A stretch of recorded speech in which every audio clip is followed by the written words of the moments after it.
बच्चों, आज मैं आपको 1930 का जो सविनय अवज्ञा आंदोलन था, गांधी जी का दूसरा बड़ा राजनीतिक आंदोलन, भारत के राष्ट्रीय आंदोलन के दौरान उसकी एक पृष्ठभूमि के बारे में बताऊंगा और फिर उसकी घटनाओं के बारे में, और फिर उसके बाद अपन आगे चलेंगे। आगे की जो घटनाएं मुख्य हैं, जो तीसरा बड़ा राजनीतिक उनका प्रयोग था, आंदोलन था, क्विट इंडिया मूवमेंट, भारत छोड़ो आंदोलन, तब तक उससे पहले तक। तो सबसे पहले मैं आज आपको, जैसे कल मैंने बताया था नेहरू रिपोर्ट के बारे में। नेहरू रिपोर्ट, साइमन आयोग की चुनौतियों के बाद मोतीलाल नेहरू के नेतृत्व में जो समिति बनी, उसने अपनी रिपोर्ट पेश की और उस रिपोर्ट को मानने के लिए सरकार के समक्ष पेश किया, ब्रिटिश सरकार के समक्ष।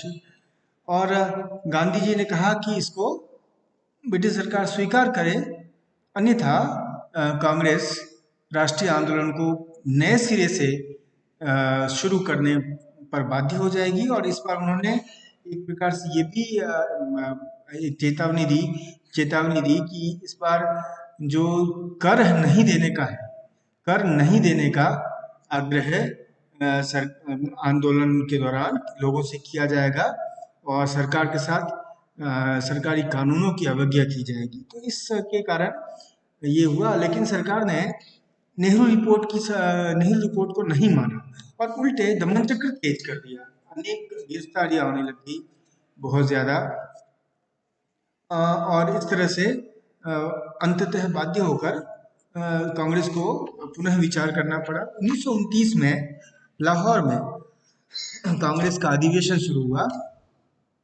और इस अधिवेशन के दौरान ही इस नेहरू रिपोर्ट के साथ अनिवार्य रूप से जोड़ दिया गया, स्वराज को जोड़ दिया गया, यानी स्वशासन में स्वराज को जोड़ दिया गया, और स्वराज भी पूर्ण स्वराज। तो सबसे पहले इसी लाहौर अधिवेशन में, कांग्रेस के लाहौर अधिवेशन में, जिसके अध्यक्ष जवाहरलाल नेहरू थे, उस अधिवेशन में पूर्ण स्वराज का प्रस्ताव पारित हुआ। भारत के पूर्ण स्वराज का, यानी अब निर्णायक लड़ाई हो गई थी। अब स्वशासन, स्वराज या अधिशासी राज्य, डोमिनियन स्टेटस, इसकी कोई बात नहीं थी।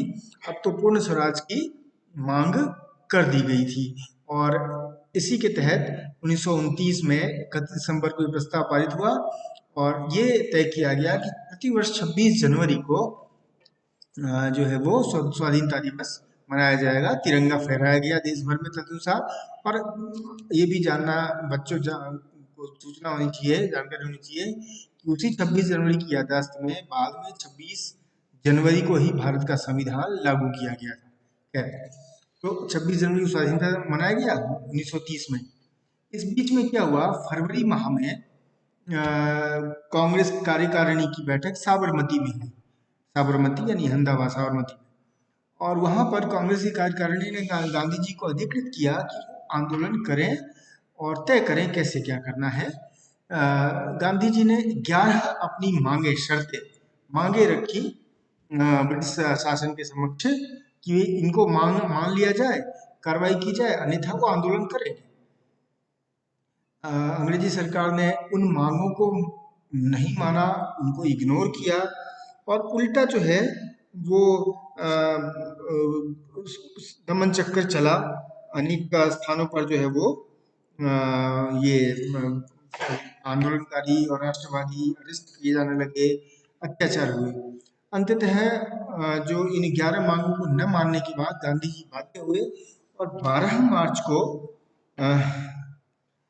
गांधी जी ने अपना आंदोलन शुरू किया, जिसको कि हम सविनय अवज्ञा आंदोलन के नाम से जानते हैं, जिसका उद्देश्य था सरकार के आदेश और सरकार के कानून के साथ की आज्ञा न मानना, उसकी अवहेलना करना। और इसी के तहत 12 मार्च को साबरमती आश्रम से 78 कार्यकर्ताओं के साथ गांधी जी की प्रसिद्ध दांडी यात्रा शुरू हुई, जिसको कि हम नमक आंदोलन भी कहते हैं। उद्देश्य था सरकार के उस नमक कानून को तोड़ना जो सामान्य लोगों को नमक बनाने से रोकता था, है ना। तो कानून को तोड़ने के लिए 12 मार्च 1930 को गांधी जी ने दांडी यात्रा शुरू की और 5 अप्रैल को वो दांडी समुद्र तट पर पहुंच गए और वहां पर इस दौरान इस यात्रा में जो है 24 दिनों में ये यात्रा 24 में कर ली। हजारों हजार तादाद में लोग जुड़े और सिर्फ ये साबरमती से दांडी तक की बात नहीं थी। देश के विभिन्न हिस्सों में उस आंदोलन के अनुसार ही सभी अवज्ञा आंदोलन हुए। लोगों ने बड़े पैमाने पर अंग्रेजी कानून की अवहेलना करने के लिए आंदोलन किया, उनको गिरफ्तार भी किया गया। और फिर गांधी जी ने नमक कानून तोड़ा 6 अप्रैल 1930 को और उनको अरेस्ट किया गया। और ये आंदोलन बहुत ज़्यादा फैला। पेशावर में तो खुदाई खिदमतगार जो थे, जिनको कि फ्रंटियर गांधी या खान अब्दुल गफ्फार खान के नेतृत्व में, जिनको रेड शर्ट्स भी कहते थे, लाल कुर्ती आंदोलनकारी, उन्होंने भी एक बड़ा आंदोलन किया इसके समर्थन में। फिर अनेक हिस्सों में जो है वो बड़े पैमाने पर आंदोलन जो है वो चला। महिलाओं के ऊपर अत्याचार हुए। दिल्ली में तो कहते हैं दिल्ली में लगभग 1700 महिलाएं गिरफ्तार हुई, क्योंकि जो 11 मांगे थी गांधी जी की, उनमें से एक था पूर्ण नशाबंदी। तो शराब की दुकानों पर धरने देने में इतनी महिलाएं गिरफ्तार हुई। और इस दौरान जो है नमक कानून के खिलाफ जो आंदोलन हुआ, उसके खिलाफ गुजरात में भी बड़े पैमाने पर स्वयंसेवकों को, बड़े पैमाने पर आंदोलनकारियों को गिरफ्तार किया गया। ये आंदोलन चल ही रहा था। इसी बीच 3 गोलमेज सम्मेलन हुए, 30, 31, 32 में, है ना। तो 30 के पहले गोलमेज सम्मेलन का तो कांग्रेस ने बहिष्कार किया। गांधी जी ने कहा, ये कहते हुए कि निरर्थक है, जब सरकार हमारी मांगे मान ही नहीं रही है तो इसमें कोई मतलब नहीं जाने का। और तीनों गोलमेज सम्मेलन लंदन में बुलाए गए थे, भारत की राजनीतिक समस्याओं पर विचार विमर्श और हल करने के लिए। तो दूसरा गोलमेज सम्मेलन हुआ।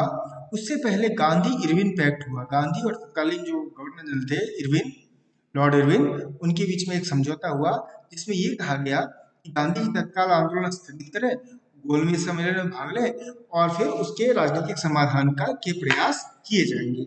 कांग्रेस और गांधी जी सहमत हुए। उन दूसरे गोलमेज सम्मेलन में भाग लेने के लिए गांधी जी इंग्लैंड गए, लेकिन वहां उनको घोर निराशा हुई, क्योंकि अंग्रेजी राज के जो एक जिद्दी रवैया था भारत के प्रति असहयोग और बहुत ही असहिष्णु और एक कठोर रवैया था, उसमें कोई परिवर्तन नहीं हुआ था। वहाँ गांधी जी की बातों पर और कांग्रेस की मांगों पर कोई ध्यान नहीं दिया गया। उनकी मांग नहीं मानी गई। गांधी जी वापस आए, उस गोलमेज सम्मेलन से आते ही उनको अरेस्ट कर लिया गया। और इस बीच गांधी जी ने गोलमेज सम्मेलन जाने से पहले सविनय अवज्ञा आंदोलन को स्थगित कर दिया था। तो आने के बाद उनको पुनः चालू करने की घोषणा की, लेकिन वो आंदोलन एक बार स्थगित होने के बाद जो जनमान स्थापना आंदोलन था, वो उसकी रफ्तार धीमी पड़ गई थी। और अंततः फिर 1932 में इसको समाप्त कर दिया गया। तो ये आंदोलन भी पिछले सहयोग आंदोलन की तरह अपने उद्देश्य में तो सफल नहीं हुआ, आज़ादी के उद्देश्य में, लेकिन पुनः इसने भारत के आम नागरिकों के जन असंतोष को पूरी तरह से सरकार के समक्ष रखा और ये तय किया कि अब जो है वो निर्णायक लड़ाई लड़ी जाएगी, क्योंकि अब पूर्ण स्वराज का प्रस्ताव औपचारिक रूप से कांग्रेस ने पारित कर दिया। इस बीच 2 गोलमेज सम्मेलनों और इसके बीच में कुछ और घटनाएं हुई। 1931 को ध्यान रखना चाहिए। 1931 में कांग्रेस का कराची अधिवेशन हुआ और उस कराची अधिवेशन में अध्यक्ष थे सरदार वल्लभ भाई पटेल। और इस कराची अधिवेशन में पहली बार कांग्रेस के इस अधिवेशन में मौलिक अधिकारों का प्रस्ताव पारित हुआ। कांग्रेस ने डिमांड करी मौलिक अधिकारों की, तो इस रूप में इसको याद रखा जाता है। 1932 में पूना पैक्ट हुआ। अब क्या हो गया कि 1932 में मैकडोनल्ड अवार्ड और पूना पैक्ट हुआ। अंग्रेजों ने राष्ट्रवादी आंदोलन को कमजोर करने के लिए पहले मुस्लिमों को अलग किया था पृथक निर्वाचन देकर। उसी पृथक निर्वाचन के आधार पर 1919 में फिर अन्य अल्पसंख्यकों को अलग करने की कोशिश की गई, साजिश की गई। और अब मैकडोनल्ड पंचार्ट के द्वारा 1932 में जो अनुसूचित जनजाति के लोग थे उस समय, उनको बाबा साहब अम्बेडकर की मांग का बहाना देकर उनको पृथक निर्वाचन देने की घोषणा कर दी गई मैकडोनल्ड पंचार्ट के माध्यम से। गांधी जी ने इसका बहुत मुखर विरोध किया कि इससे समाज और राष्ट्र विघटित होगा, आंदोलन कमजोर होगा। और इसी के खिलाफ 21 दिन तक गांधी जी बैठे थे ये पुणे में धरने पर, पुणे में आमरण अनशन पर। और इधर अम्बेडकर भी इस मांग पर अड़े थे ये होना चाहिए। अंततः ये पूना में समझौता हुआ गांधी जी और अम्बेडकर के बीच में, इसको पूना पैक्ट भी कहते हैं, और जिसके आधार पर ये तय किया गया कि गांधी जी अम्बेडकर की अनुसूचित जातियों का आरक्षण की मांग मान लेंगे, बदले में अम्बेडकर पृथक निर्वाचन, उनके लिए पृथक निर्वाचन की मांग छोड़ देंगे। तो इस तरह से पूना पैक्ट भी एक बड़ा कदम था। हालांकि इस अंग्रेजों की साजिश थी कि अनुसूचित जातियों को भी इस तरह से वो आंदोलन से, राष्ट्र के आंदोलन से अलग कर देंगे, लेकिन वो सफल नहीं हुए। गांधी जी और अम्बेडकर के बीच जो समझौता हुआ, आरक्षण दिया गया, और इस तरह से आंदोलन में इनकी सहभागिता भी बनी रही। 1932 के बाद से 1942 तक की घटनाओं का उल्लेख मैं अगले व्याख्यान में करूंगा।